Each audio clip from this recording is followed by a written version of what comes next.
আমাকে ডিপটা বলে দেবে, হাতে করে নিয়ে চলে যাবে, পুকুরে ফেলবে, ফেলে চলে আসবে। এই যে নিয়ে যাবে ফেলে আসবে, এর মধ্যে পিছন ঘুরে তাকাবে না, কথা বলবে না, ইশারা করবে না। বাড়িতে ঢোকার আগে যে কলে যেখানে হাত ধুলে ওখানে হাত মুখ ধুয়ে নেবে। জুতো করে যেতে পারো, হাতে করে নিয়ে যেতে হবে, পকেটে করে না, অন্যের কোথায় লুকিয়ে ফেলতে হবে। মানে হাতের মধ্যে থাকবে যাতে দেখতে না পায়। তন্ত্র উপায়ে নানা রকম ভাবেই মানুষের উপরে ক্ষতির প্রয়োগ করে থাকে, যেটাকে আমরা বান মারা বলে থাকি।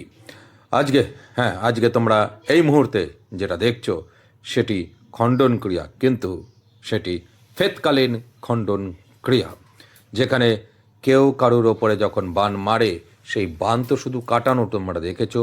আজকের এই ক্রিয়াটি হচ্ছে বান কাটিয়ে তাকেই ফেরত পাঠানো যে মানুষ তাকে ক্ষতি করবে। এবং আজকের যে ক্রিয়াটি হচ্ছে সেই ক্রিয়াটির মধ্যে সেই ধরনেরই প্রোটেকশন তৈরি হবে, যেখানে তার ওপর আর কেউ যদি কোনোভাবে বান মারে তাহলে সেই বানও সেই মানুষের কাছেই ফেরত চলে যাবে। আজকে ফেতকালীন তন্ত্রক্রিয়ার প্রয়োগ তোমরা দেখতে পাচ্ছ। সেই ফেতকালীন তন্ত্রক্রিয়ার যে কালা জাদুর প্রয়োগ হয় সেটির প্রথম অধ্যায় খণ্ডন ক্রিয়া।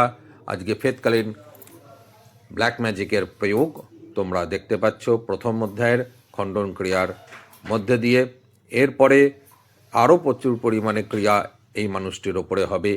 একটি মানুষের ক্রিয়া যখন করা হয় রেজাল্ট বার করার জন্য, তখন কিন্তু শুধু খণ্ডন ক্রিয়া, শুধু সংকল্পযজ্ঞ, শুধু চৌসার ক্রিয়া, ওই থালা ঘুরিয়ে চার রাস্তার মোড়ে রাখা ক্রিয়া, বা শুধু শ্মশানের যজ্ঞক্রিয়া, বা শুধু অমাবস্যার যজ্ঞক্রিয়া, বা ব্রহ্মদৈত্যের ক্রিয়া, বেতালের ক্রিয়া, বা পিশাচের ক্রিয়া, বা যক্ষিণীর খাবার, বা ভৌতিক খাবার, এটা শুধু নয়, প্রত্যেকটি ক্রিয়া সুসম্পন্ন করে